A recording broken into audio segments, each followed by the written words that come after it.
மரித்து போன நிலைமை எது என்று சொல்லுகிற போது அது சொல்லுகிறார் நம்பிக்கையற்ற ஒரு வாழ்க்கை. யோபு சொல்லும்போது சொல்லுவாரு, ஒரு மரத்தை குறித்து ஆகிலும் ஒரு நம்பிக்கை உண்டு, அது வெட்டி போட்டா அது என்ன செய்யுமா, திரும்பவும் அது வேர் விடும். மரித்து போன நிலைமையில இருக்கிறாய், நீ அவைகளிலிருந்து என்ன செய்ய வேண்டுமா, எழும்ப வேண்டும். பவுல் சொல்லுகிறான், தூங்குகிற நீ மரித்தோரை விட்டு எழுந்திரு, அப்பொழுது கிறிஸ்து உன்னை பிரகாசிப்பிக்க பண்ணுவார். அப்போ இந்த மரித்து போன நிலைமை, நம்பிக்கையற்ற நிலைமை, இதெல்லாம் இருந்து நாம் என்ன செய்யணுமா, வெளியே வரணும், எழும்பணும்.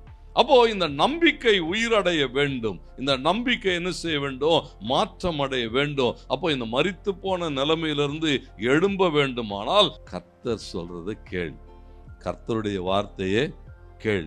ஏன்னா இந்த வார்த்தைகள் தான் நமக்கு நம்பிக்கை ஊட்டுகிறது.